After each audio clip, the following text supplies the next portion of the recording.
Dans cette vidéo, on va tester l'exercice du nombre mystère. Dans le fond, on va mettre en pratique un petit peu ce qu'on vient de voir dans les dernières vidéos.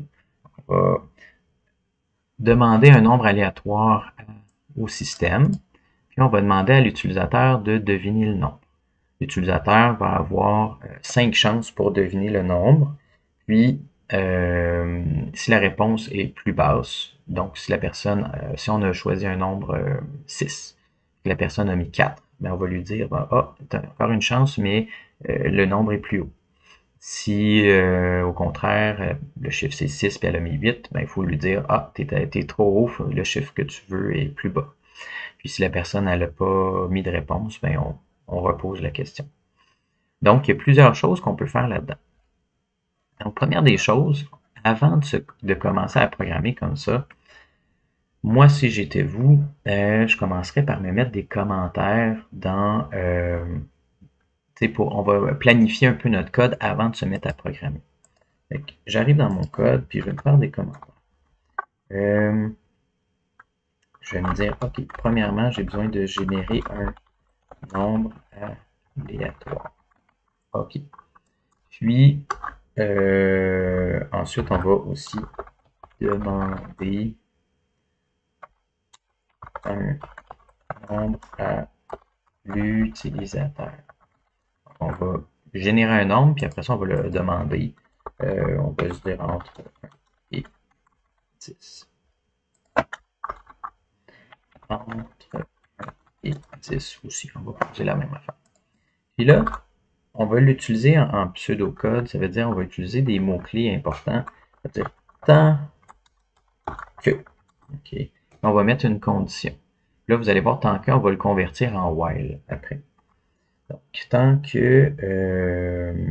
on a dit qu'on avait un nombre d'essais, hein, ça se peut-tu? J'ai dit 5 chances. Donc, on va aussi dire...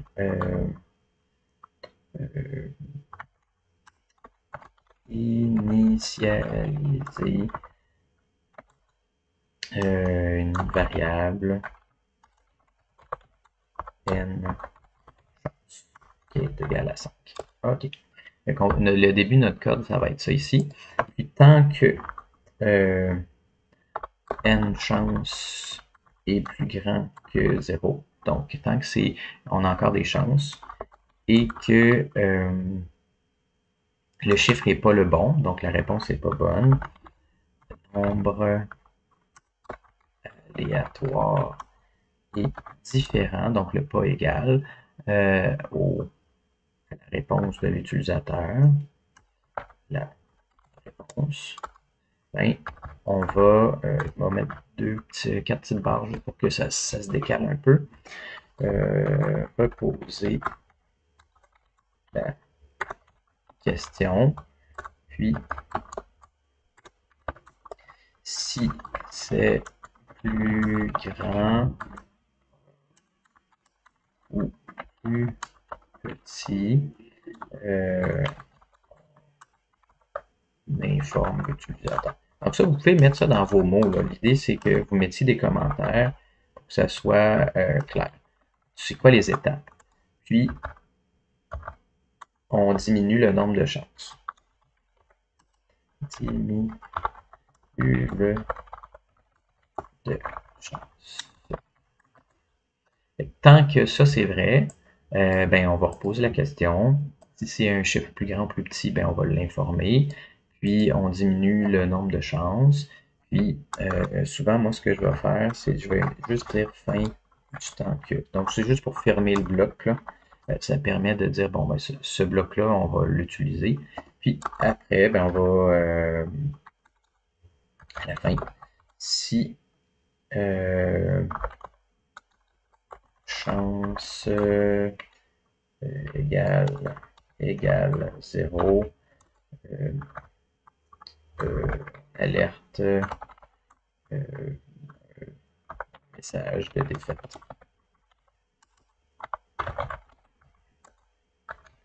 Sinon, si le chiffre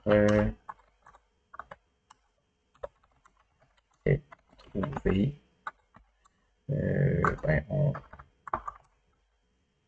alerte, un message de victoire. Puis là, je vais mettre des doubles ici juste pour décaler, pour qu'on voit que c'est à l'intérieur. Donc, vous voyez, première des choses, avant de planifier, on vient mettre nos étapes. Ça va être plus facile à programmer par la suite. Puis on essaie d'être logique, d'avoir une structure. Donc, il faut générer le nombre avant de poser la question. Okay? Puis, avant de vérifier si on a gagné. Donc, je l'avais appelé N chance. Je vais mettre la même chose ici. Mais ça, c'est des commentaires. C'est pas vraiment du code. Fait qu'on va y aller étape par étape. J'arrive ici. Et que là, je vais dire, OK, let N nombre aléatoire est égal à map.random. Puis là, j'avais dit que c'était x10 si je voulais entre 0 et 9, plus 1 si je veux entre 1 et 10. Puis, tout ça, je ne veux pas avoir de nombre à virgule, donc je vais aller utiliser map.floor pour garder juste l'entier le plus bas. Donc, si j'ai 1.5, ça me retourne 1. Si j'ai 10.5, ça me retourne 10, etc. Donc, maintenant, j'ai un nombre aléatoire. Ensuite, je vais poser la réponse à l'utilisateur. N réponse est égale à prompt trouver le nombre entre 1 et 10. Puis là, c'est un nombre, donc on doit convertir notre réponse. Déjà, je vais m'assurer qu'il n'y a pas d'espace. N réponse est égale à N réponse. Trim, faites le trim en premier parce qu'au début c'est une chaîne. Là, on va convertir en nombre. N c'est égal à number de N réponses. Comme ça. Donc, j'ai converti ma réponse. Super. Puis, on va initialiser une variable avec le nombre de chances. Let N chance égale 5.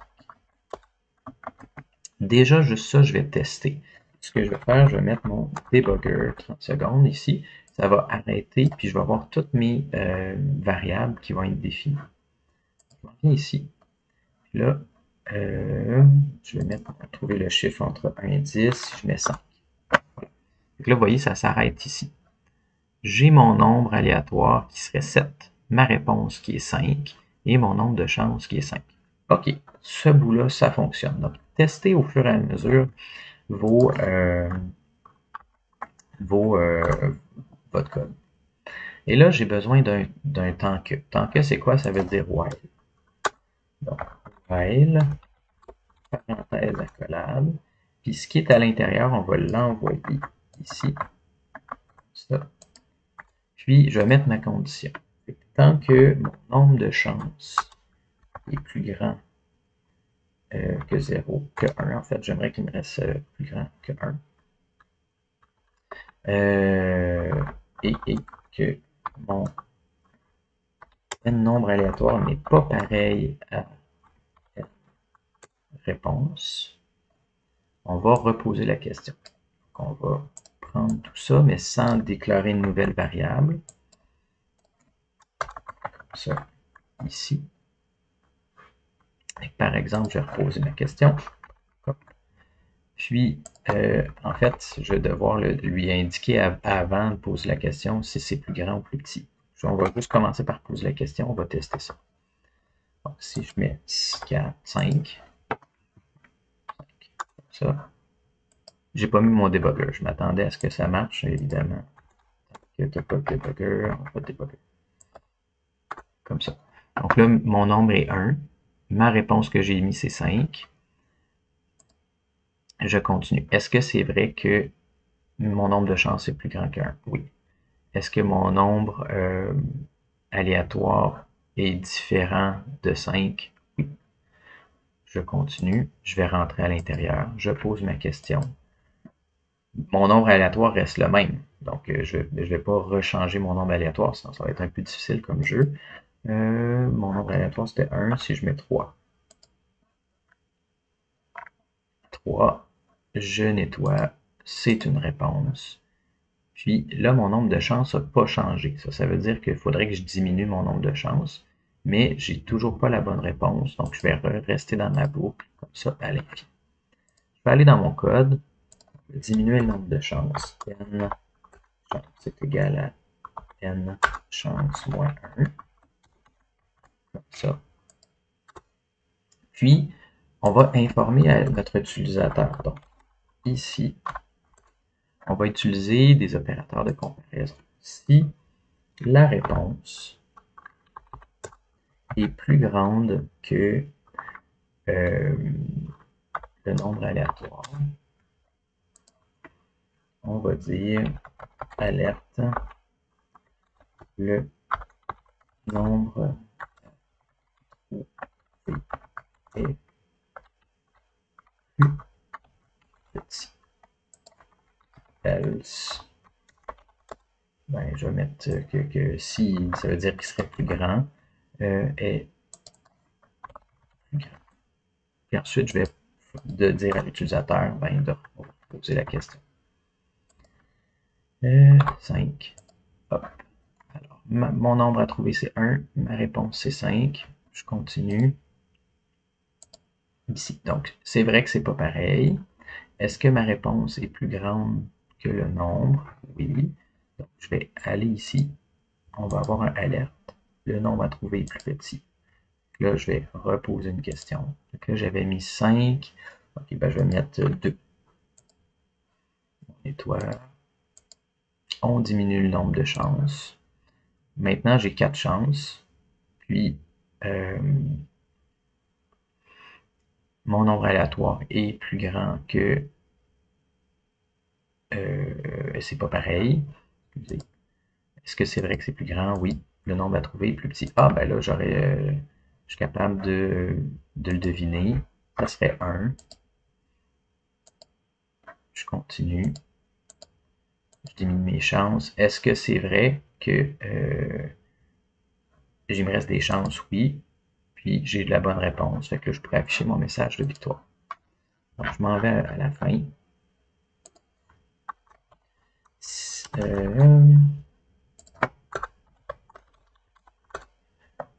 Puis là, ma logique n'était pas bonne. C'est plus grand que 0. Tant qu'il me reste des chances. Okay, donc, c'est ça que je veux.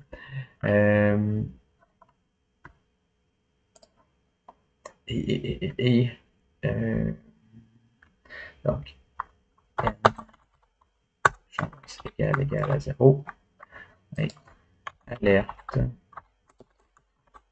Vous avez perdu. Else. Alerte. Vous avez